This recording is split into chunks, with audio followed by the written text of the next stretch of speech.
Hydration isn't only for athletes training, it's for all of us. It's a huge part of daily maintenance. When I was in Japan back in July, I spent plenty of time outdoors walking from place to place, just a hot, sweaty mess. While those convenience stores along the way had some refreshing drinks like Pocari Sweat, there was one thing I wish I had brought along with me for the trip. Liquid IV, the #1 powdered hydration brand in America.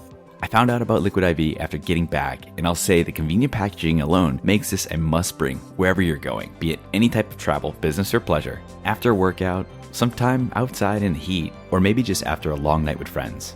With only one stick and 16 ounces of water, Liquid IV hydrates you 2 times faster and more efficiently than water alone, while taking in 5 essential vitamins, that's B3, B5, B6, B12, and C, and 3 times the electrolytes as leading sports drinks. It comes in 12 tasty flavors. My favorite, personally, is strawberry lemonade and tropical punch. Real people, real flavor, real hydrating. Get 20% off when you go to liquidiv.com and use Krewe of Japan, KREWEOFJAPAN, at checkout. That's 20% off anything you order when shopping Better Hydration today using promo code Krewe of Japan at liquidiv.com. What are you waiting for? Get hydrated.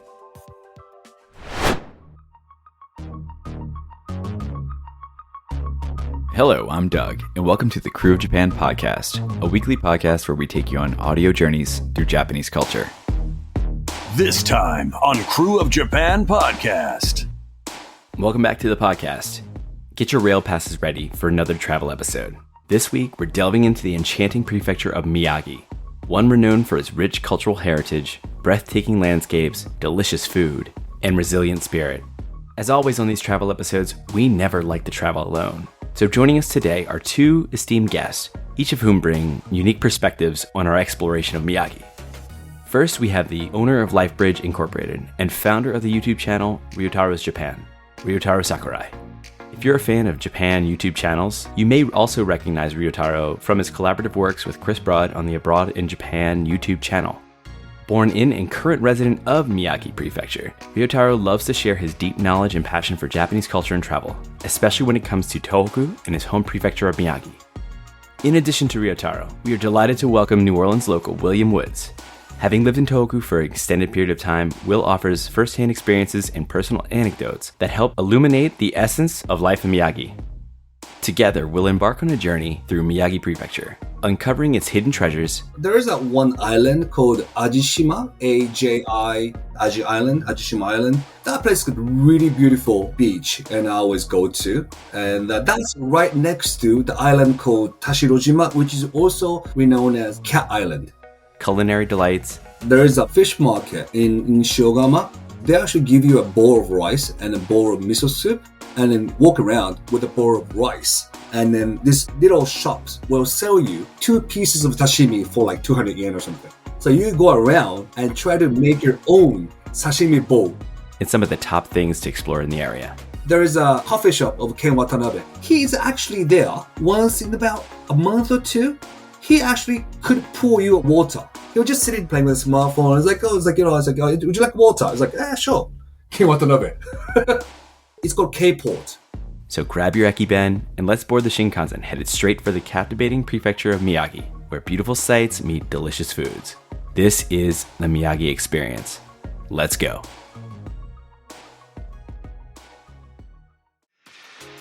Here's what's going on with Japan Society New Orleans. Be sure to check the show notes for links and more information. Here we go.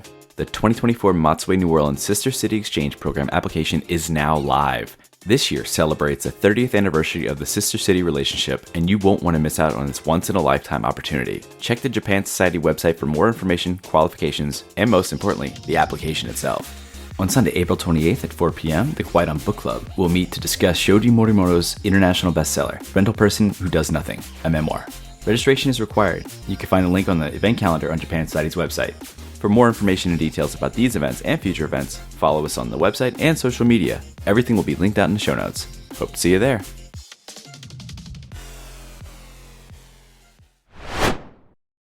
And we are here with our next travel-based episode. I know everyone loves their travel episodes. Yep, gotta love those travel episodes. Oh, absolutely, absolutely. And for this episode, we actually have 2 special guests with us today. William Woods, who is from New Orleans, who lived in Tohoku and specifically in Miyagi for, was it about a decade, right? Yeah, it was about 9 years. Close to 10 years, close to a decade, nice.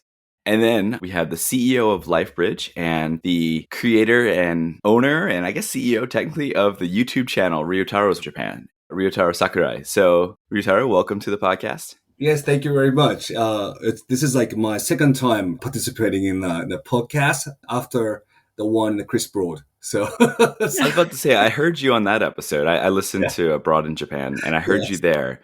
But I didn't realize that this is your second podcast. This Wow. is the second time. I Wow. really, I don't know. It's not that I didn't want to or anything. Just, I didn't have an opportunity for that. So thanks for welcoming me in your channel.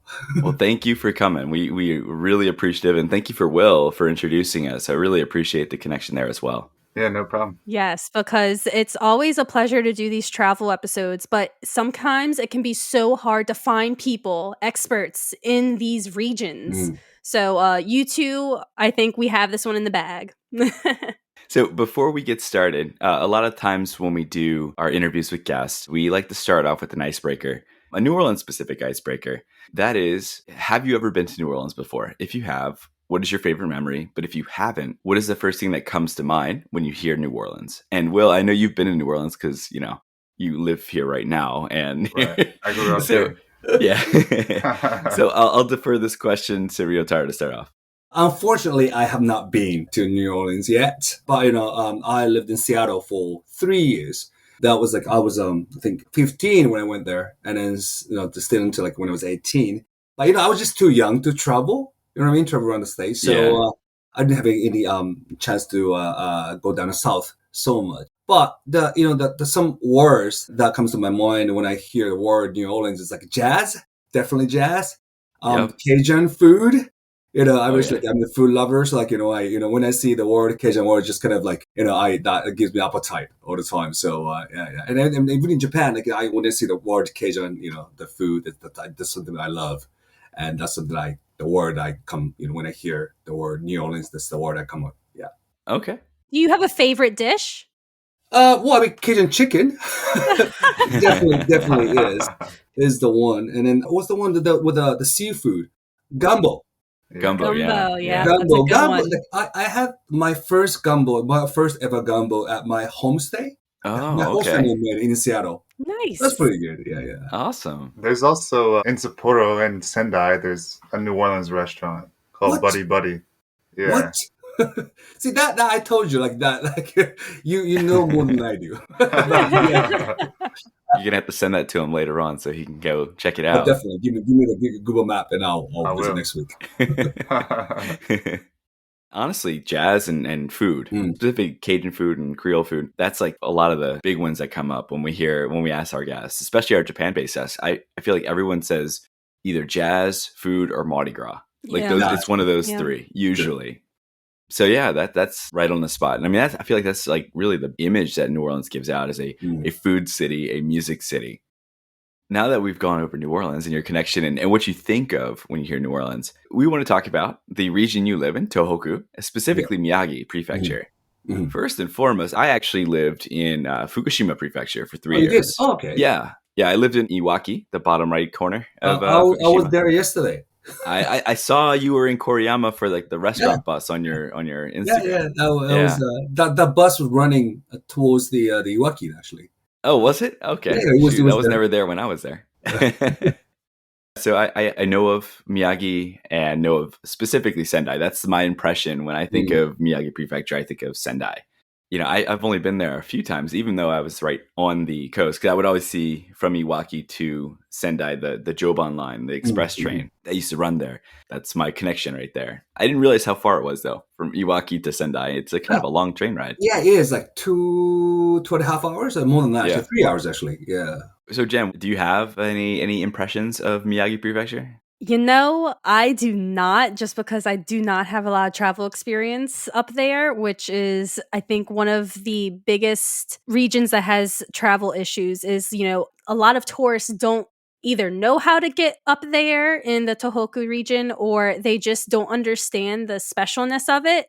What I do know about Miyagi Prefecture, though, is that I do know Sendai is the capital, which I have been so interested in visiting Sendai. It's one of my, cities that I do want to visit. And I think, if I'm not wrong, and I could be really superficial for asking this, Isn't that where the Fox Village is? Yes. In Miyagi Prefecture? I want to go see the foxes.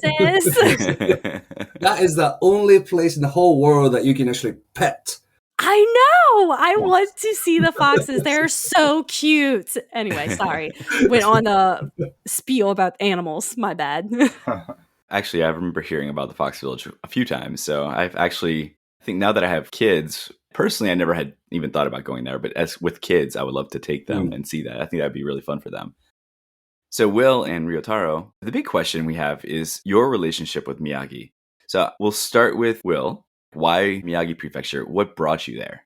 Well, originally I moved to Iwate to teach English with a company called Interact. Mm-hmm. And I was living in Kitakami. It was like pretty small little city. It's right next to Hanamaki, where Otani's from. Oh, and okay. I think he was actually in high school when I was there playing baseball. Yeah, So close to teaching him, huh? that's right. So close. I didn't get his high school. When I went to Japan, I went in October, and I didn't go with like a big, because usually they hire like a big group, and then everyone gets together and you do the training together. I got trained by myself, so I didn't make a lot of friends. Aw. In Iwate. Yeah. Well, I had friends up in Morioka. But then every time I went to Sendai, I would make friends much easier. And I decided like, hey, you know what? I think I'd rather live in Sendai. There's more to do. It's easier to make friends, you know. Yeah. Iwate is definitely countryside. So yeah, that's why I moved to Miyagi. Was basically, I enjoyed living in Tohoku, and I didn't want to live in a big city like Tokyo. So I was Fair like, Yeah. Sendai seemed like perfect balance. Yeah, that's great. I got that feel from the one time I really spent some time in Sendai. It's a big city, but it's not like overwhelmingly in your face big city. Yeah. So yeah, I could see that. It's definitely a place where like you could walk around the city and maybe run into friends, or you could not run into anybody, you know. Yeah. And meet people you've never met. It's like kind of got that nice mix. Oh, for sure. It's not a city that makes you want to run away from it. Because I feel like when I go to Tokyo, I'm like, okay, 2 hours, I'm good. I need to tap out. Yeah. I need a break after 3 days. I'm like, all right, I'm finished. Yeah. No more Tokyo for me. All right, so Ryotaro, what is your relationship with Miyagi Prefecture? Well, I was born there. Yeah, there you go. That's a relationship. Right? I lived there up until I was 15, just before like I left for the States. So then, I spent 10 years abroad, 3 years in the States, 4 years in the UK, and then 2 years in Germany, a year in Australia. So all over the place. Yeah, a total of 10 years. And then they came back to Japan, to Tokyo. But again, it was too overwhelming, just like you said, that it was like I didn't want to, now I have like, a wife and kids, you know what I mean? So as a family, Tokyo wasn't the place I wanted to raise my kids. So I moved back to Sendai, where, like you just mentioned, the perfect balance of a city and urbanness and nature.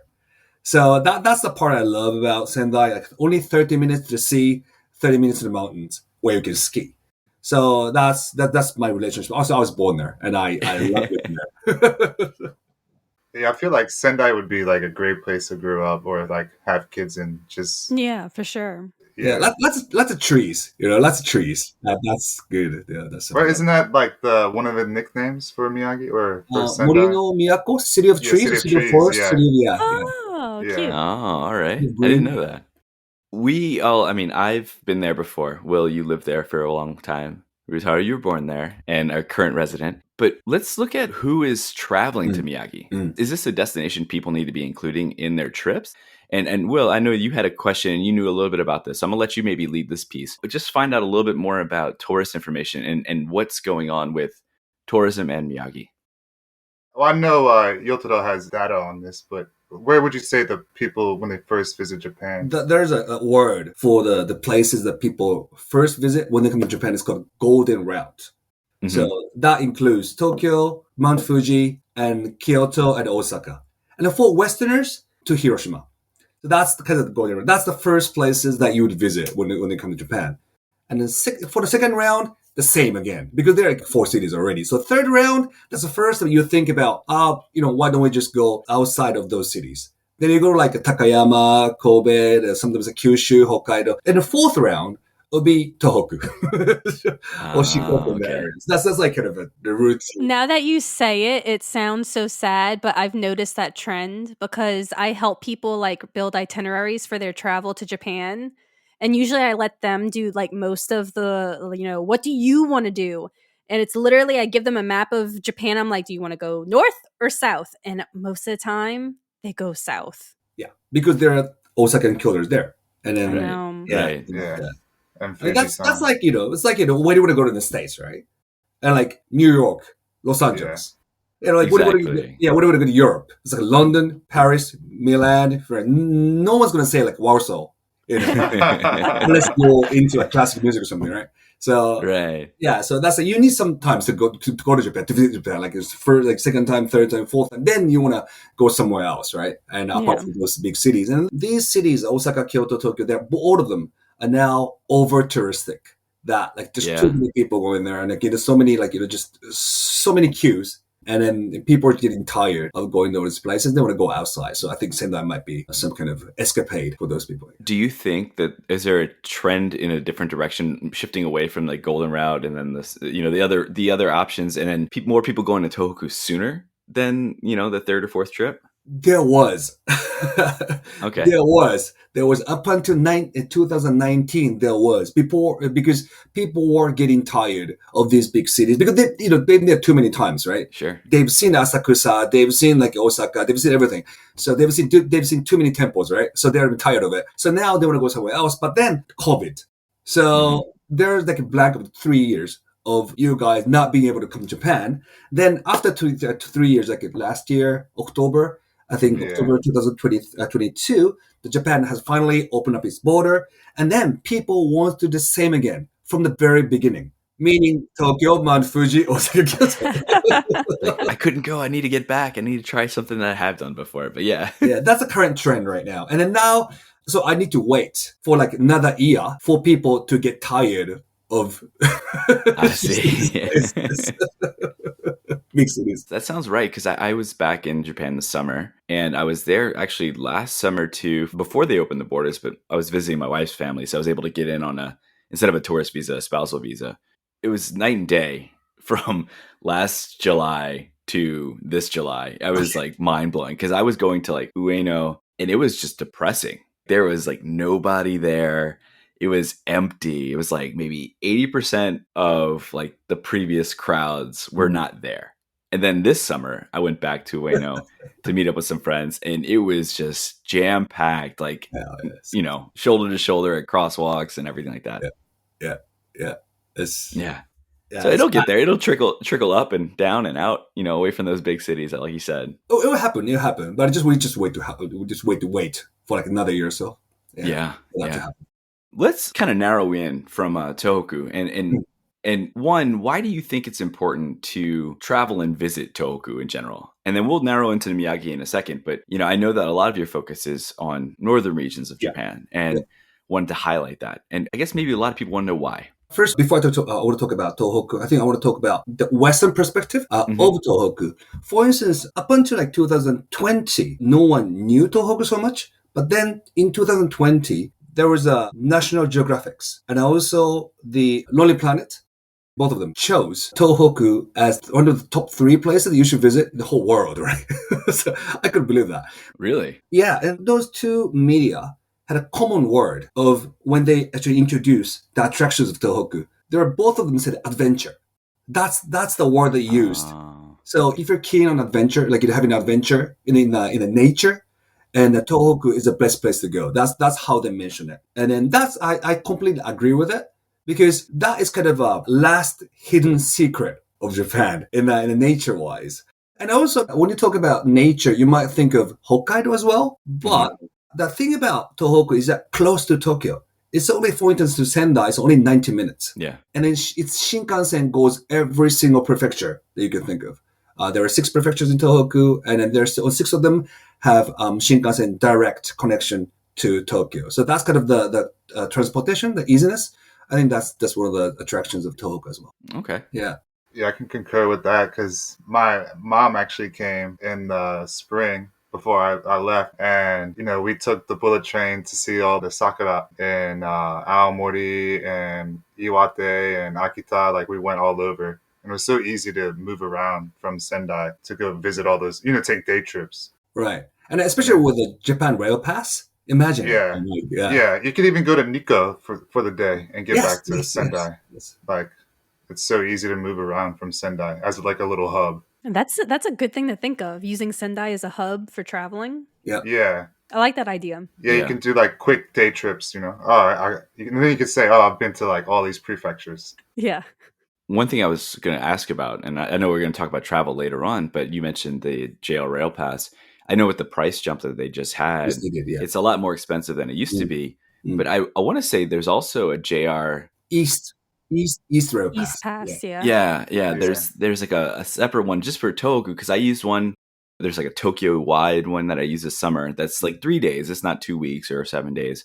It's unlimited basically. And I was like, I'm pretty sure there was something like that for the northern region only. Yes. Actually, Chris and I did the video on that. That was did you? Okay. The most expensive train in Japan, it was called. And it was just all like featuring about like a grand class of Hayabusa. Yeah. But that's actually is promoted by JR, and then they wanted to sell that Japan East Rail Pass. So that's why we actually we feature only the Shinkansen that goes up north, not to the west. So got it. Okay, that's also a good tip, because again, with that price jump, it makes it a little less economical. But if you're going to only be in Tohoku, that other pass is great. You don't even need to worry about the rest of the country if you're planning on being there, and it's a lot cheaper. So I think it's good for repeaters again. Like if you're like in Japan for the fourth time, whatever, you want to go and see something else. And if you love nature, I guess that pass is like a perfect choice. Sure. Yeah. And there's also, they built that Michinoku Trail. Yes. Michinoku Trail comes from Hachinohe City in Aomori, goes down to Soma in Fukushima, and it's like a walking trail. And I think that goes about 1,000 kilometers. Wow. That's how many miles is it? It's like 700? Yeah, something like that. Yeah, between 6 and 7. That's the one thing about Japan. I definitely walk way more in Japan than I ever do here in the U.S. That is true. Yeah, so that Michinoku Shikoku Trail, there are more and more trails being kind of invented recently in all over Japan. And then the old ones, the new one. Michinoku Shikoku Trail is a new one in Tohoku. But traditionally, we have like Ohendo. It's 88 temples. You need to like go around. You did that? Yep. No way. Wow. No way. I didn't walk it though. I hitchchiked. But you hitchhiked. I walked some of it, but not all of it. Oh yeah. So that's that. And also they have a Kumano Kodo in Wakayama. That's another like a pilgrimage. And those things, the traditional ones, the new ones, and I think Japan is good to walk, I guess. I love it. When I go back, that's what I do. I walk around my wife's like mother's town, and I do running. I pick out like different paths every time and try to just explore. And that's just a weird hobby of mine. Especially for Westerners, I think the people from the States, for instance, I mean, it's just so much fun just to walk around and look at how people live in the countryside, just how they hang those washings, and then what I mean, like how they just grow vegetables and stuff like just take a look at it. It's just so much fun. Like me and myself going to say the States and look at this vast huge field of growing wheat. You know what I mean? Like that's fun. It's something that I don't see in Japan. So just looking at daily life is already fun, I think, in the countryside. And Tohoku is for sure, I guess. Yeah. Let's narrow it down from Tohoku region to Miyagi Prefecture specifically. We'll cover a little bit of the basics first. We already mentioned that the hub basically for Tohoku as a whole, not just Miyagi, is Sendai. But we didn't really touch on climate and its positioning. I know we mentioned that it is at the base of Tohoku almost, but would you consider it a place that's very cold all the time? Or is it just cold in the winter and then warmer in the summer? How would you describe the climate of Miyagi? I would say our 4 seasons is very distinctive in a way that and in summer it's very hot, In the winter, it's pretty cold. I mean, not as cold as like Hokkaido, for instance, not that Sure. cold, but it's cold enough to like, for instance, ski from December through February, for instance. It's like 4 months, I would say. Like you'll be able to ski Okay. as well. So it's pretty cold, especially high up in mountains. Then there's a mountain range, Oshu Mountain Range on the west of Miyagi, and that's where you can actually enjoy skiing or snowboarding between the snow monsters. Snow monsters. Yeah. Snow monsters, ice monster. It's a trees monsters. that's being kind of iced Oh, okay. by the strong wind during the winter. So it looks like it gets really huge. It's taller than the actual tree, right? I mean, it's because it's being covered by snow and ice, and you can actually ski between it. Oh, okay. It's pretty amazing. The people love it. Yeah. Huh. I'm not much of a winter sports person. I don't know. Will, did you develop that while you were there? Did you have an affection for it? My winter sports were going to onsens. Marathon in those onsens. Yeah. Well, I was swimming. How I was long doing can I laps. last in here? That's right.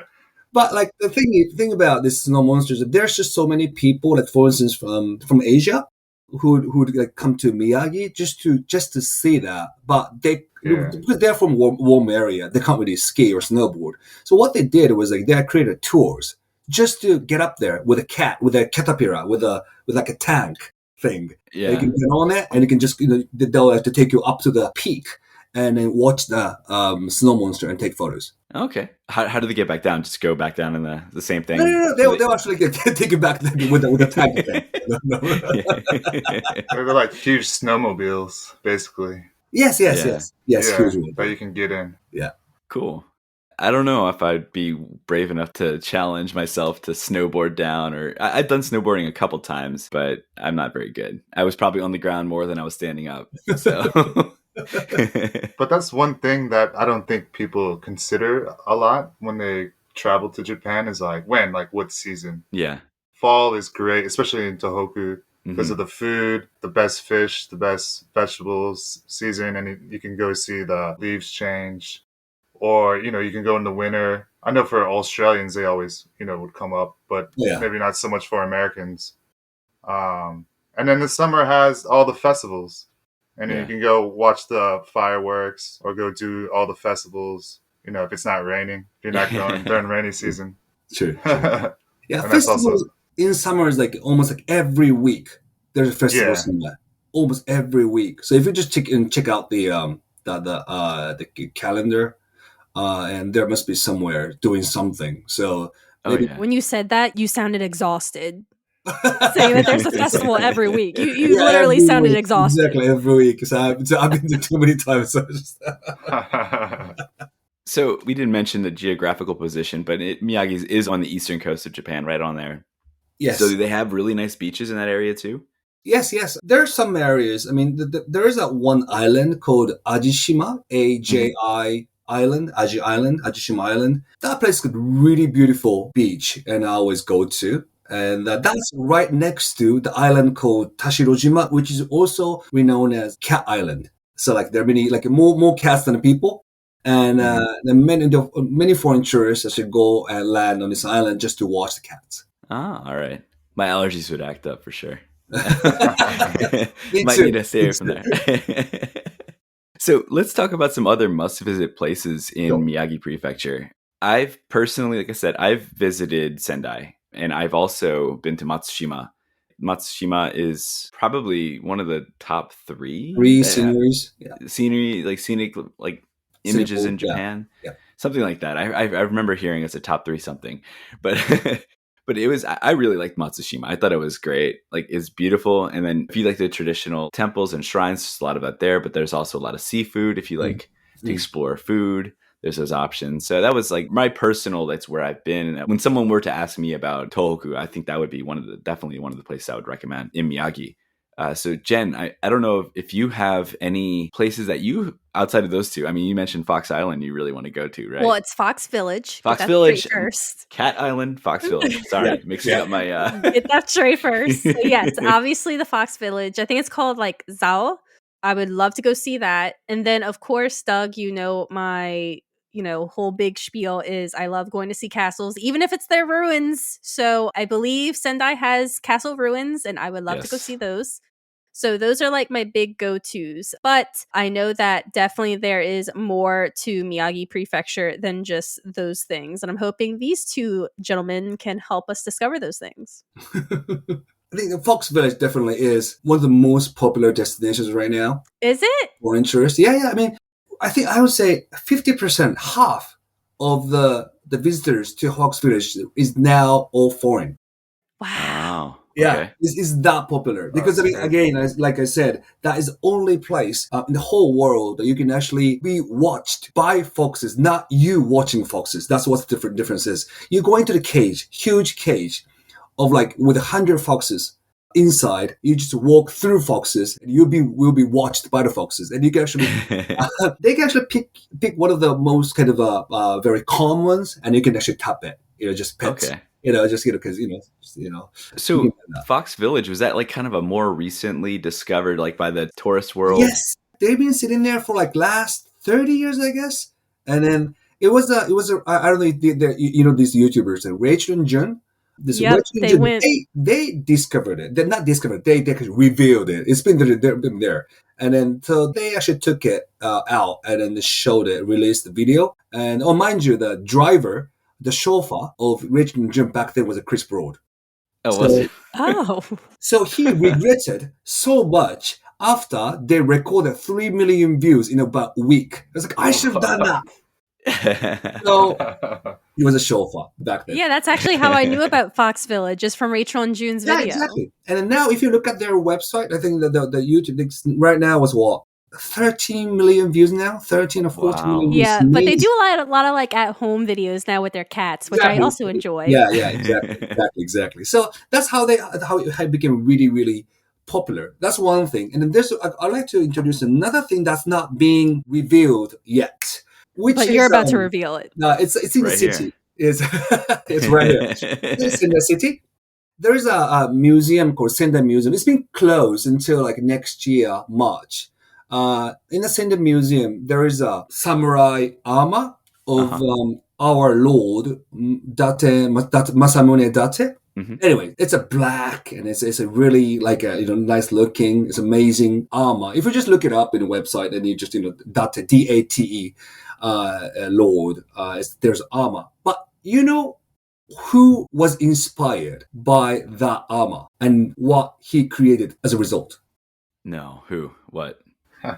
Yeah, Will knows. I know. It must be a Miyagi no, because I have no idea either. I'm lost. Let's say it, please. Okay, George Lucas. Yes. Inspired Darth Vader. Oh, costume. really? All right. It's immortal. It's not official yet, but Lucasfilm asked the Sendai Museum to actually send them materials, documents of how what's the story behind this armor and everything. So basically, it's not been official yet, but this is the armor who what inspired George Lucas in the creation of Darth Vader. All right. I see. I knew there was a That connection is between cool. Japan and George Lucas Yes. and Star Wars. I knew Yes. that, but I didn't realize it was from Masamune Yeah. Date. Okay. And then the replica is always there, but I think only like 100 days or 120 days a year, you can actually take a look at the real one. It's created in the 16th century or something. Huh. So, Interesting. yeah. All right. Well, shoot, I'm gonna put that. I love that kind of stuff. So that's that's right up my alley. Yeah, You said that's in Sendai? It's in Sendai City. Yeah, it's in the Sendai Museum. Okay. Yeah. Awesome. So all the Star Wars fans, I guess, they want to take a look at the real one, hopefully. Oh yeah. Yeah, not the real. The original. The original. Yeah. Will, what about you? Do you have any must-visit places that you come up with off the top of your head? Like you said, Matsushima. I always like going to Shiogama and then Matsushima. Mm. Like you can take the boat from Okay. Shiogama Station across the islands Mm-hmm. to Matsushima Bay. But then first I like to walk around Shiogama to Shiogama Jinja, the shrine. It's like the largest shrine in Tohoku. And then they have a couple of breweries, like sake breweries that you can visit too. Yes. Uragasumi.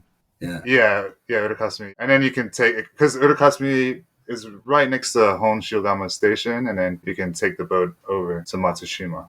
And then besides what Will said, there is a fish market in Shiogama. what you can do there is they actually give you a bowl of rice and a bowl of miso soup. And then what you're going to do is you're going to just walk around with a bowl of rice. And then these little shops will sell you like 2 pieces of sashimi for like 200 yen or something. So you go around and try to make your own sashimi bowl of your own, it's like, as you like. Oh, right? cool. That place, That's Shogama fun. has got I think, the biggest produce of the raw tuna, not being frozen. So people who are into like, tuna, and especially right now this season, between October to January, they have what they call higashimono, which is like a kind of brand for tuna. Uh-huh.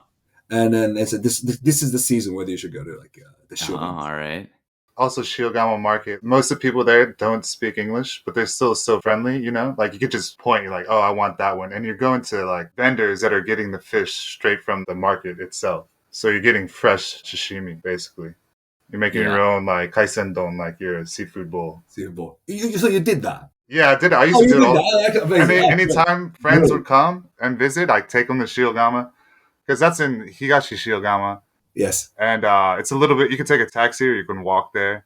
It's nothing better than getting a bowl and walking around and like, oh, I want that, I want that, I want that, You can be brave, it's fine. And then they even have like places where you could like barbecue. You could get oysters or shrimp. Yes. You could barbecue them there. It's like everything's set up for you. It's awesome. Yeah. Shiogama, I'm drawing a blank because I think I went to Shiogama. Only like half an hour away from Sendai City. Yeah. You have to go through Shiogama to get to Matsushima if you're taking the train. True. Okay. Got it. In Matsushima, I know that there's a lot of like oysters and stuff, like a lot of like places to buy oysters and whatnot. Yes. But they also have a lot of like the tours where you can get on the boats and like kind of go through all the islands. I call them islands, but they're literally like not very big chunks of land. Rocks. Yeah. Will, have you ever done that? Yeah, that's what I was saying. Usually I'd like to go from Shiogama. Oh, okay. Because you could take that tour around to Matsushima. Oh, so I stopped in Shiogama first, and then I take the boat around to Matsushima. Oh, okay. So I can get like a little bit of a couple different, flavors of everything. Gotcha. Yeah, and it's fun. It's a great tour. Like I think one of the islands, like Date would have like a viewing party, like a moon viewing party, where they would like take boats out there and have a party on the island, like a little island. I always thought that was a funny story. Yeah, and there are like a lot of all-you-can-eat oyster restaurants as well. So they normally don't serve it raw, but they normally like steam it, like shell steam it, and then they just serve you, and you can just eat it, or you can eat. So as many as you like. What's also cool about Matsushima is like you can walk around, and people have their shops like right on the walkway, and sell seafood like right there, like fresh seafood right there. So you can just walk around and I'll have a hotate. What's a hotate in English? I forget. Oh, scallops. Scallops. There we go. Scallops. I haven't used that word in a long time.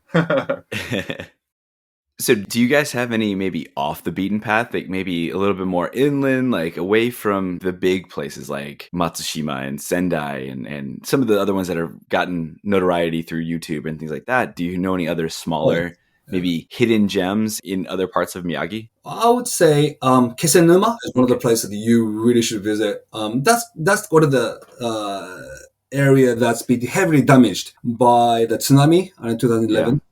But they've recovered it so much, revitalized the place so much. There's so many young people moved in. There's so many things going on right there. And the whole, like a port has been renovated. Many restaurants have opened. And there are like various ryokans and minshuku, the little Japanese inns that you can actually stay at to enjoy the taste of Japanese Sea, the Pacific Ocean. I've covered so many times in my videos about Kesenuma because it's quite unique, because it's got a very long history of being fishing port. Of like fishing port of catching fish that's being like the huge fish, right? So what in the Pacific Ocean, meaning that they travel, once they go out, they won't come back for a year. Oh wow. Yeah. It's a like long trail, long voyage. Exactly, whatever you call it. So that's why the boats are huge, because they catch, various fish, right? The tunas, the whatever. There's huge ones. And then some the huge, the sardines, big sardines and everything. So that's how they became number one city when it comes to catching bonito fish, for instance. So just go there, and hopefully, if you're into seafood, really Kisenuma is a place. And also, there is a coffee shop of Ken Watanabe. Oh, really? Oh, yeah. I've heard about this. He's actually there once in about a month or two. He actually could pour you water. Seriously, I had my friend. He was just sitting looking at his smartphone like that, just playing with his smartphone. It's like, oh, would you like water? It's like, sure. Ken Watanabe. Wow. It's called K-Port. K-Port. Kisenuma K, Ken Watanabe K. Yeah. Yeah. And also there is a ex-high school that's been damaged by tsunami. And it's actually left as a museum. And then you can actually see how high that wave came in and what it did. And they just opened it 2 years ago. Mm-hmm. And it's like a 5-story building. Yeah. It's pretty like high. I couldn't believe how high the wave came and then what it did to the building. And it just, was that the building the guy was on? Like he was stuck on it? No. That's Onagawa, I guess you're talking about. Oh yeah, I'm thinking of Onagawa. Yeah. I'm thinking of Onagawa. Kisenuma it's a huge one. It's a huge building. They turn it into a museum, and you want to take a look at it. Okay. I mean, that's something New Orleans can relate to in terms of like supporting areas that have, had gone through a disaster and recovering and everything. I know we're coming up on, we'll be 13 years. Yeah. A lot of places are just really bounced back. A lot of them have like had that revitalization that you mentioned about Kisenuma. People moving there to kind of help rebirth the community. And obviously, Americans actually took a big part in the revitalization, also helping right after the earthquake. And I think in these museums, you see actually a lot of pictures with American militaries actually coming in to help and then just giving surprise and stuff like that. So I think for being an American person and then going to visit these places, you can definitely relate yourself to what happened on that day and how good things that you did to the community. So, Will, you got any other off the beaten path ideas or travel spots? I have two, but neither of them are in Miyagi. One is, it's right there. It's Yamadera. It's like an hour away by the 45 minutes by train from Miyagi, from Sendai, and Yamagata. So that could be like a day trip if you are in Sendai or basing out of Sendai. That's like there. Very basically easy. Miyagi, but not. Yeah, it's a temple, but it's a temple way up in the mountains. So you got to walk like 1,000 steps or something to get up all the way to the top. Ooh. But you can see it, like when you get there, you can see it. It's beautiful. It's like this rock cliff face that you're looking at, and then there's all these little, temples where they would practice Zen up there. Yeah, and a lot of Japanese tourists will go there, but not a lot of foreign tourists would be there. Yeah, not yet. There and out. The other place is actually in Iwate, Chusonji. Yes. Okay. Chusonji is amazing. Like, it's another temple, but you've never seen a temple like this before in Japan. They have a golden altar that everything is made of gold. Yeah. It's gold and mother of pearl. Yeah. You can't take a picture because it's an altar, so you're not really allowed to do that. So you need to actually go and see it. That's a Chusonji. That's only 1 hour from Sendai City to get highway. And it's also a World Heritage Site, I think. It is UNESCO. World Heritage. Yeah. Okay. But there's also all these like little shrines like in the temple complex. Like it's not just like a temple, it's like a huge temple complex that has a ginger in the back, a bigger ginger, and like a bunch of small little temples. Like one for like if you got bad eyesight, you can go. Pray for your bad eyesight. I need to go to that one. Yeah. You can go like there's a river, got like an old like Hindu goddess, I think, in one of the shrines there too. Yeah. So it's not just like that big gold altar. The whole experience of walking there, I think, is like kind of breathtaking. All right, we'll have to put those down in the notes too, because while they're not Miyagi, that's like you said, just a short trip that if you're based out of Sendai, you can easily get there. Yeah. So let's shift over to what I feel like a lot of people love to hear about. And I mean, maybe I'm just projecting my own preferences out there, but food and drinks in Miyagi and what's popular. I know we've talked a lot about the market you went to in Shiogama and in Matsushima, where you can kind of do your sashimi a la carte almost on the rice bowl. But do you have any other suggestions for food if you're going to Miyagi Prefecture? What are some of the top things that you should try? besides the sashimi and besides the oysters, I would say, definitely is the beef was one of the things that you should try. It's called Sendai beef, which is obviously is A5 quality Wagyu beef. If you go to like a really good steak or yakiniku or restaurants, the chances are that you always get like Sendai beef. And then there is one place I recommend in Sendai. Recently, I actually took it out in the video as well. I'm not sponsored by anything, just my friend. Just like he's doing it, he's running it. You've been to yakiniku restaurant, right? Oh, yeah. Yeah. Okay. So this is a yakiniku restaurant that the owner will cook for you, grill for you. Oh. This is a little, your table? Like table like that. Yeah, exactly. So he'll come to your table and then he'll show you this is the meat and is this part, whatever. And then he just cooks it. And for instance, there is a really thin, nice Wagyu beef. He just cooks it for 10 seconds. 1, 2, 3, 4. Now, so he actually tells you the perfect timing of eating it. Huh. So, you're not really sure how much you should grill it for the best performance, you know what I mean? But he will tell you when to eat it. And this is like the amazing experience. It looks like it's been really popular amongst many tourists, but foreign tourists after the YouTube videos. But there's a reason for it. Not only the YouTube, it's just like the quality and how he serves it and the performance he does it, and also how it tastes. It's just perfect. It's really good. So it's called a Momo, M-O-M-O. Momo. Okay. Yakiniku Momo, yeah. Check it out. And so Sendai beef definitely is one thing. And also the second thing is Zunda. Yeah, I don't like Zunda. It's edamame. Yeah. You know edamame, right? Yeah. I love edamame, but Zunda, like, oh, man. Zunda. Zunda. Oh, you're scaring me. It's okay. It's not bad. Zunda is a kind of traditional, kind of sweet, I would say, a paste. Yeah. It's been said that it's invented by this, again, the Date, the Lord. What it means, zu or mame is like beans, and da is another way of saying is the hit. So crushing the edamame into pieces, and then you put some sugar in, and you create a paste. So we normally put that on mochi, and then you eat it. But what's been really popular last 2, 3, 4 years is the Zunda milkshake. Oh, wow. I think I've seen that, actually. You've seen that, I yeah. have seen that, yeah. I don't know how I feel about that. Yeah, it became so popular. And then they serve you in it's like a green, like paper cup, right? And then when you go into like Sendai Station, 1 in 10 people holding that little paper cup and just showing that they're drinking a Zunda shake. It's really, really popular. I don't know how you feel about edamame being sweet, but I don't know, just give it a try. I think I would try it. Yeah. I'd be courageous and try it. I think I've had Zunda mochi before. You had it. Yeah. Not milkshake. It sounds familiar. So that's another one. It's the Zunda. The other famous thing is the gyutan. Beef tongue.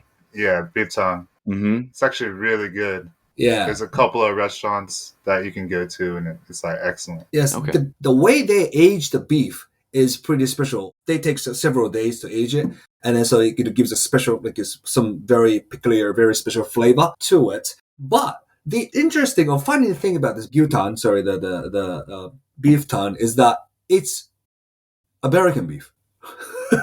Oh, is it? Yeah, it is. Because historically speaking, it was American beef all the time. Because it was the time that right after the war, Americans were in Japan. And then, because, you love steaks, right? So you eat steaks, but Americans back then was not eating tongue at all, or tails at all. So they have some leftovers that no one actually ate. So this guy, Sato-san, actually decided to, this tongue is really cheap. No one's eating it. No Americans are eating it. So why don't we just buy it? And he bought it. He actually salt and peppered it and grilled it and served it. That's how it started. So it should be American beef. That's funny. I didn't know that. I didn't know I that. didn't either. And the other thing too is a fish paste that is in that bamboo mold that you can grill. You can do it in Matsushima. I forget what it's called. Oh yeah, of course. It's called sasakamaboko. Yeah, sasakamaboko. Yeah, Sasakama, we call it. And then yeah, it's a fish cake that you can actually grill it on your own by yourself. So it's on a stick. It's on a skewer, like a wooden skewer. So there's a green board, and you can just turn it, and it gets bigger, right? And you did that before, yeah? Yeah. It's pretty good. This is kind of one of the activities that you can do in Matsushima. Okay. pretty fun. So what are your personal favorites? If you had to pick one dish that you absolutely had to recommend to somebody in not just Sendai, in Miyagi Prefecture, what would it be? Okay, surprisingly, it's sushi. And then there is one restaurant that I would recommend everyone who loves sushi. It's on the third floor of Sendai Station. There is a place called Sushi Street Okay. and a Gyutan Street, Beef Tongue Street. So it's a one street, and on the right hand side, they're all sushi restaurants. On the left hand side, it's all beef tongue restaurants. There's one street like that on the third floor of Sendai Station. And there's only one sushi restaurant on that street that serves sushi. It's a standing sushi restaurant. You eat standing. But that restaurant, the value for money wise, is the best one in the whole Sendai, I would say. Really? Okay. Anyone who actually passes or uses or the Sendai Station, everyone has to go to the place. Because I use it all the time. So All right. it's called Senrei Sushi. It's in the middle. Yeah, that's the only restaurant people standing. So you can just, you Yeah, can yeah. Okay. Yeah, so that's Awesome. That's my recommendation. All right, Will, what's yours? I always went to my favorite sushi restaurant in Matsushima. I've been going there for almost 7 years. It's called Sushiko. And it's like a little sushi house. It's not very big. It's just a guy and his wife that run it. It's hidden a little bit. It's behind an alcohol shop. Mhm. And if you didn't know about it, you wouldn't even realize it's a sushi restaurant. The first time I had it, I don't know the way he vinegars the rice and the fish, it just was so good. And he's an interesting guy. Like, he made sushi ice cream. What? Ice Sushi cream? ice cream. Yeah, he was like, I wanted people to leave with the taste of sushi in their mouth. So what he did was, like, he took the vinegared rice and a little wasabi and mixed it with cream to make an ice cream. Yeah. That's crazy. Wow. Oh, I don't Yeah. know how. No, it's good. Trust me. It sounds good? weird, but it's good. Yeah. Okay. It's All awesome. right. I'll He was take your like, word for it. try this out. I just made, like one of the last times I went. He's like, oh, check this out. Like, I've been trying to make sushi ice cream. That's a bit scary, but I want to try it. Oh, it's good. Trust me, it's good. That, and then I don't know if it's a Tohoku thing, but like, and then this might upset people, but like raw horse. Like raw horse meat is so good with a little garlic. I don't know if it's in the rest of Japan, but like I've been to many restaurants where my friends ordered raw horse, and it was like you'd be surprised like how good it actually is. Basashi, right? It's Basashi. Yeah, Basashi. Yeah. Yeah.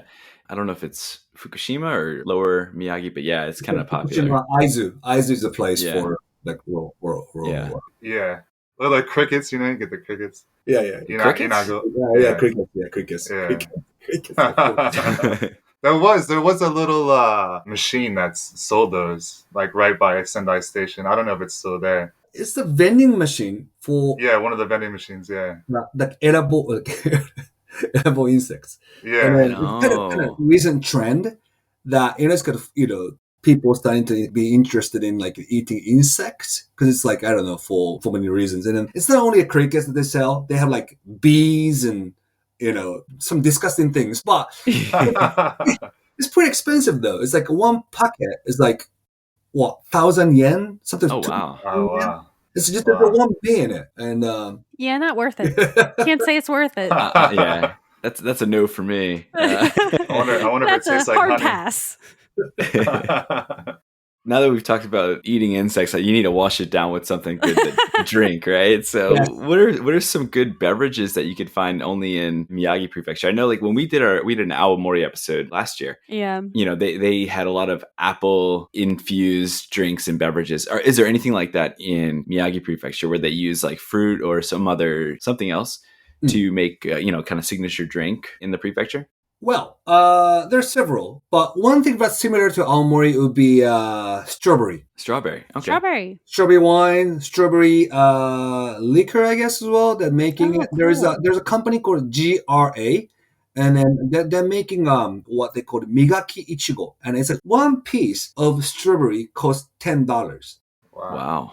That's the kind of strawberry that they make, and then they use that strawberry to make the strawberry wine, for instance. And that's one. Okay. The strawberry is another one. And then the ultimate drink for Sendai or Miyagi is Nikka whiskey, Nikka distillery. I've had that many times. Yes, that's in Sakunami area. That's just outskirts of Sendai City. You can actually do the blending experience, for instance, for your also. Cool.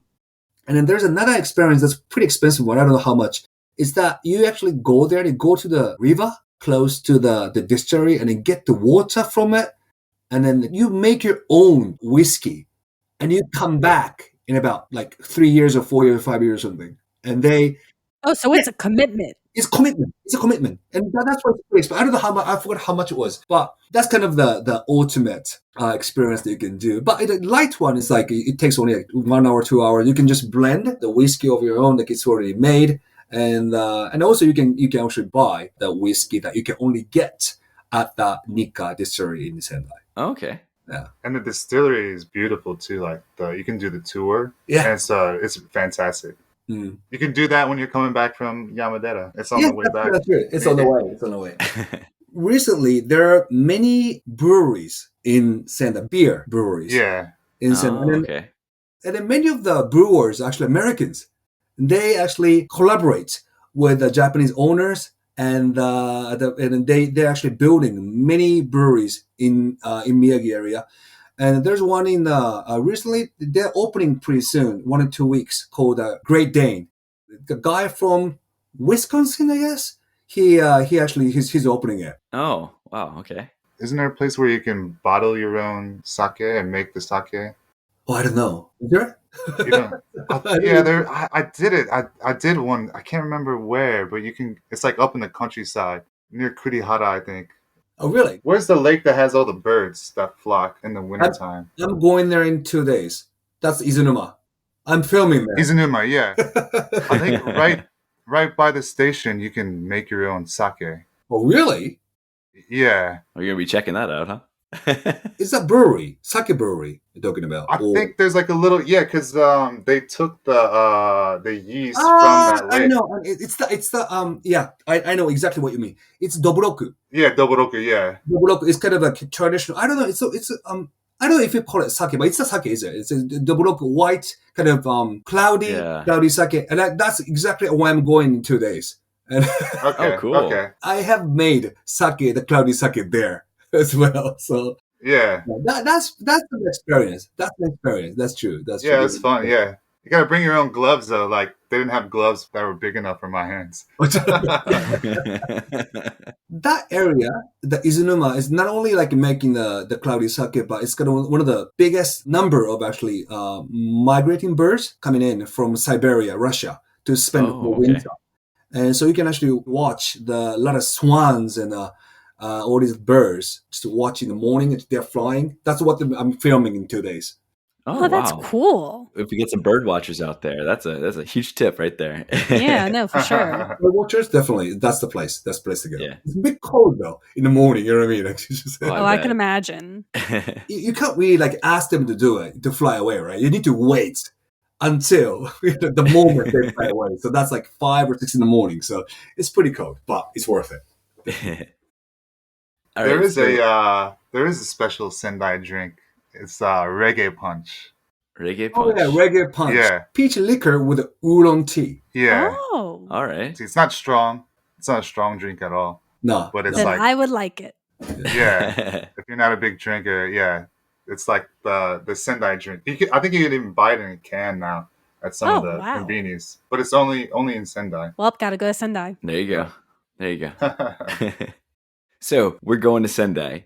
We mentioned that there's Shinkansen that go to Sendai all the time from pretty much everywhere, every direction, right? It's the hub. But are there other alternative options? I know I mentioned the local train, the Joban line that goes from Tokyo to Sendai. That'll take you probably 8 hours to get there if you take local all the way. You know, what else is there in order to get to Sendai? Like, how do you get there? Let's say if you're flying into Narita. Right. Are there other alternatives? Well, I mean, the distance between Tokyo and Sendai is, it's pretty close. That's why there are no planes, just because it's just so close. So it's 90 minutes from Tokyo to Sendai Station. That's one. And then if you were to fly, if you're flying in from Sapporo, for instance, from Hokkaido, or if you're flying from Osaka, there are many flights. So you can fly in, both like JAL, NA, Peach, the cheap ones. I think there are like more than 10 flights a day. So you can find anytime from both cities. From Fukuoka, yes, there is. From Nagoya, there are as well. So it's pretty convenient to fly in from most of the major cities in Japan. Awesome. And then also, if you're on a budget, there's like an overnight bus or just like the day bus. I think it's like 6 to 9 hours or something like that. Yes, from Tokyo to Sendai, 6 to 9 hours, depending on what time you leave. If you're at the cheapest price, it'd be like 3,500 yen. So that's like $25. Yeah. At the current exchange rate. So I feel like those overnight buses, especially if you're younger and you're traveling by yourself, and you don't mind the inconvenience of having to sleep sitting up, you know. Or have somebody sleeping on you. Exactly. Or that the person sleeping next to you like just leans over, falls on top of you. Yeah. But those are clutch. I use those a bunch when I was there on Jet, and it was just sometimes the cheapest way to get from point A to point B without eating too much into your day. True. And like your actual time in the city or your destination. And Osaka as well. There's direct bus from Osaka. Oh wow, that's a long bus ride. That's I was about to say that's a really long one. Kanazawa, Osaka, Kyoto, and Tokyo. Okay. And there's also a port. Like if you want to take a ship, an overnight boat ride you could go to Kobe or Hakodate to is it Nagoya or Kobe? From Sendai, there are only Nagoya and Hokkaido. Okay. Yeah. Huh.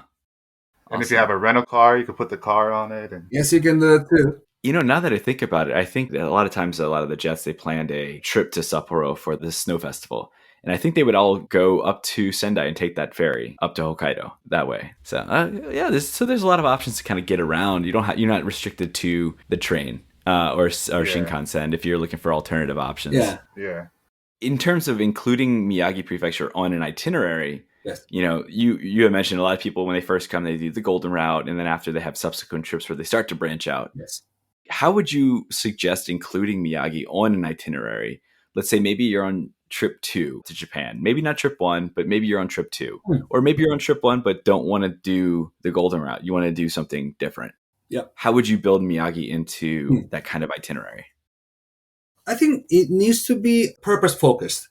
So, for instance, I would recommend Miyagi for the people who are really into winter sports. That's one. Mm-hmm. Second, people who are really into seafood. Definitely one. In Tokyo, yes, you can get absolutely great seafood, but you have to pay $1,000. Whereas in Miyagi, you only have to pay $100. It's like 1 0 less. So that's definitely one thing. And also, if again trekking, the nature, adventure. So if you're really into trekking, in the forest, the mountains, definitely is. And Jennifer actually mentioned one place, Zao, Z-A-O. They've got the caldera lake. It's really beautiful. That's where you can actually get to see the snow most in the winter. But in summer, it's absolutely great for trekking. And that's where, again, the Fox Village is as well. So those nature and sushi, and also, don't forget about the beef though. But beef is everywhere, you know what I mean? Beef is everywhere in Japan. But those are the things that I'd like people to remember when they think about going to Japan. I was like, seafood. Why don't we just go to the east? Because that's more, it's a value for money, and it's, quality is better, and it's so easy to get to. And again, trekking east. But when you see many temples or shrines or whatever, maybe west is better to start with. But after that, east is the place to go. Okay. Yeah, there's one other place that we didn't really mention, but Naruko Onsen is a really cool place too. That was your winter sport, right? Yeah, the onsens, yeah. And they have the geysers out there too, with the hot springs shoot the geysers out. Before COVID, you used to be able to boil the egg in the hot water. Yes. And then I think if you're into Basho, Matsu Basho, they have some of his trails that you can, a Batso trail that you can walk along. And it's beautiful during fall. Yeah, the gorge. Gorge is really beautiful. Yeah, the gorge, yeah. Naruko Onsen is quite special compared to other Japanese onsens because we actually categorize onsen into 11 categories, depending on what kind of minerals it has in water. And then Naruko is famous for having 9 of them out of 11. Oh, wow. In one area. Whereas normally if you go to other onsen places, they have up to maybe 2 kinds. So you can experience 2 kinds of water. Maybe alkaline, one is acid, But this place in Naruko has got 9 kinds out of 11. So for instance, one of them make you, I don't know, how to say it, like take your bad things out of your body, right? Mm-hmm. And then you're going to another onsen, and then it's like it's like a lotion. So it slips in your body, in your skin, and they can make your skin really smooth. So you just, going by order. So, you can experience the whole different experience of enjoying onsen in Naruko. Unagi onsen is what they call Unagi it. onsen, that's lotion. Yeah, exactly. It's like super smooth and it's kind of slippery almost. Like silky-ish. Yeah. Slippery as an eel. Yeah, slippery as an eel. Yeah.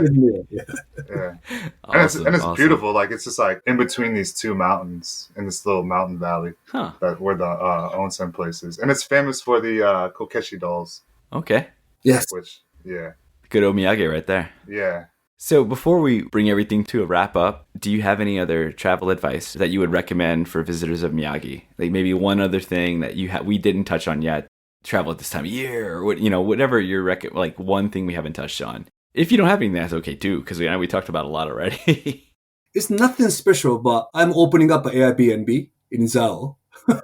Okay. Nice. Are you? Yes, I am, because I haven't. This is the first time I'm talking about it, and it's gonna be in the journey across Japan. Oh, all right. Oh, wow. It's gonna be filmed on the 3rd of December. Okay. Yeah, soon. Wow. So I'm opening up Airbnb. And, How close is it to Fox Village? About 20-minute drive. Oh, not that far at all. Nice. Not far at all. And it's very traditional Japanese building. Cool. House. Oh, cool. Like maybe 6 people, up to 7 people can fit in the. So you sleep in the futon though, but it's pretty new. And the good thing about this place is that you like open up a tap, and then onsen water comes out. Yeah. It's a house, but you get your own onsen, but it's a rock onsen, just inside. So I'll show you that in the video. This is Miyagi-zao or Yamagata-zao? It's Miyagi-zao. Miyagi-zao, okay. Nice. Okay. Nice. Also, like on Zao, there's a Kamushika onsen, and it's like a natural onsen that you can hike to and jump in. Yes. You just All jumping right. in. Yeah. Just take off your clothes and jumping in. Yeah. On this journey across Japan, on the day before the 2nd of December, this is nothing to do with Miyagi, but in Fukushima, it's in Nihonmatsu, I think, we are going on this tour called Extreme Onsen Tour. Extreme onsen. What's extreme about it? I'm scared. It's a trekking. It's a trekking tour. Oh. You're trekking tour, but then once in a while, you have to take off your clothes. Enjoy your onsen, put your clothes on again, back again, and then to walk, you're trekking again, and then you find the onsen, get in, and then get out.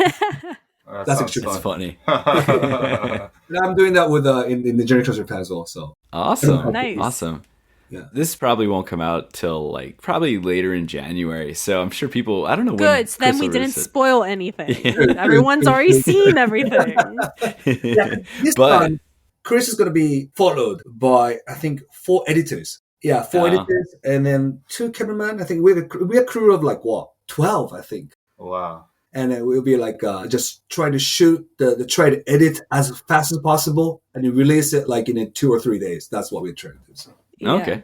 Yeah. So Godspeed. I do the editing for this, so I understand. And this doesn't involve video. This is just audio. But editing video, I can't imagine it's easy. Nope. Chris was using editing everything until up until 2 years ago, I guess, and then he started hiring his editors. But but something like this, something that big in a day, Yeah. and release it in 2 days, no way. I mean, yeah, you gotta outsource.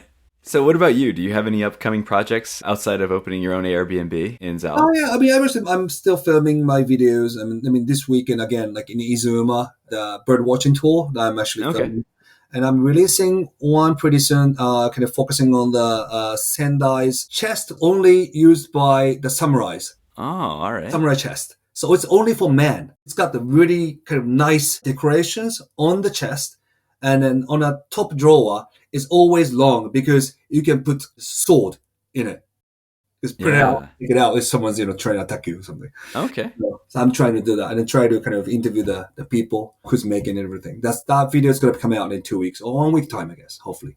Okay. All right. Well, I'll keep an eye out for it. We'll make sure to link it in our show notes. Yeah. It should be released by the time this video's out. So yeah, for sure. Podcast out. Where can people find you? I know we mentioned your YouTube channel, but where else can people find you on social media? Well, I mean, you can find me at like Instagram. I try to post pretty frequent, I would say. And the stories most of the time though. But anyway, you know why? Because I travel a lot. Today I'm in Sapporo. Tomorrow I'm in Osaka. Or tonight I'm in Osaka, stuff like that. So people can follow me around, and because I try to kind of show things that people don't know so much about, like food and places and stuff. And I always try to check in the location as well, so people can put those places in a bucket list. So they can visit when they come to Japan. So that's Instagram is always nice to take a look, and it's quite frequent. So. Oh, for sure. I don't know if I have anything else. I learned so much about Miyagi Prefecture. I know. Having lived in a prefecture that's literally directly south of it, I only been there like 2 times. Shame on me, right? But Come back. Actually, I really want to go to the Fox Village now with my kids. I think that would be really fun. So that's on the list. I'm going to have to talk to my wife about that next summer when we. Yeah, I definitely feel more prepared to travel to Miyagi Prefecture now that we've kind of sat down and kind of mapped out all the things that you can do and see. I feel very much more prepared and very much more like that is a possible destination. Because I always feel like people think these destinations just are maybe hard to get to, and y'all made it seem like it was very easy to get to and travel around. So it should be no problem at all. And that's really one of the purposes of these episodes, to make people want to go to these areas. Like they may listen, and we've highlighted a lot, like Hokkaido, we've highlighted Aomori, different places that aren't the main places in Japan that people travel to. So I think showing all these opportunities and hearing about what it has to offer, especially in Miyagi Prefecture, it's going to be really beneficial to a lot of our listeners and hopefully future travelers to Japan.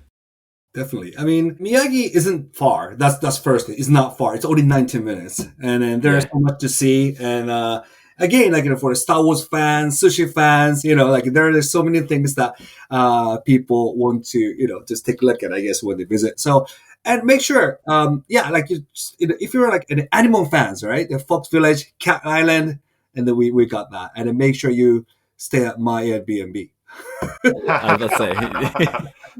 Noted. New Airbnb to check out.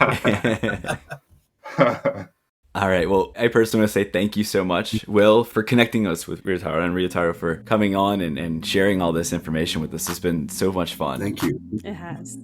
Yeah, I'll definitely, thank you again. Have a chance to try to create some time to visit New Orleans. Oh, please do. Yes, when you do, reach us. 3 people right yes. here. I didn't know anyone in New Orleans before, so I was like, it's create a great chance to visit the city. So thanks so much. Yeah.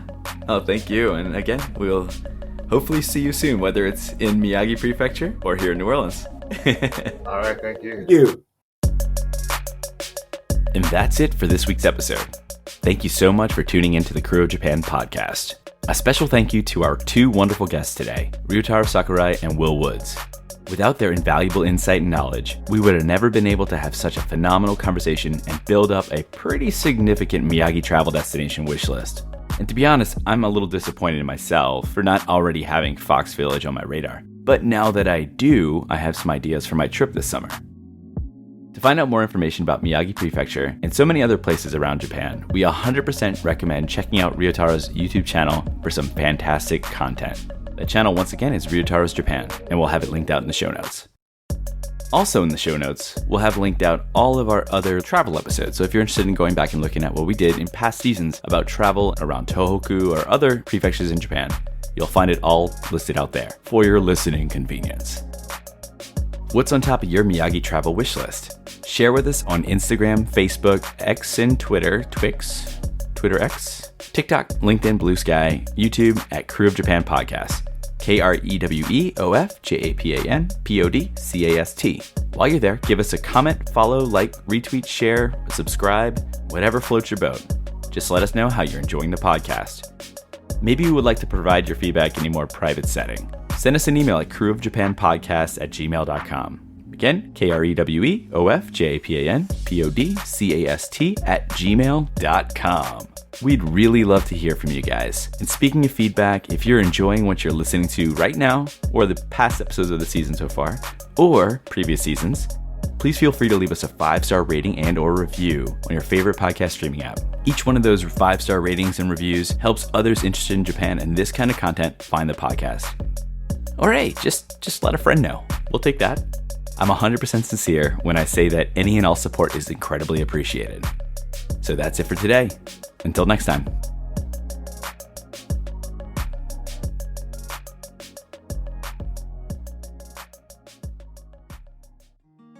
Looking to start your own podcast and don't know what platform to use? Tell me about it. When we started the Krewe of Japan podcast, we tried a bunch of the big name recording platforms, but always came back to the one we're still currently using to this day, Zencastr.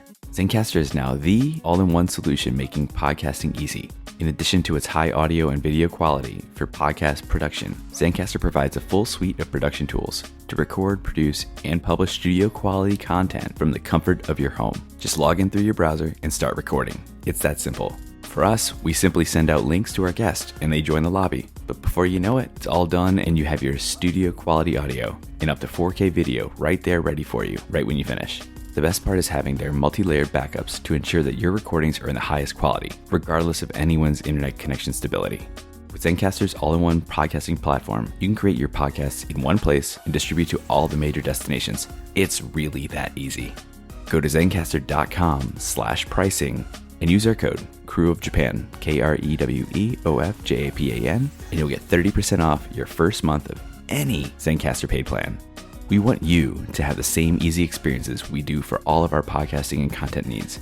It's your time to share your story.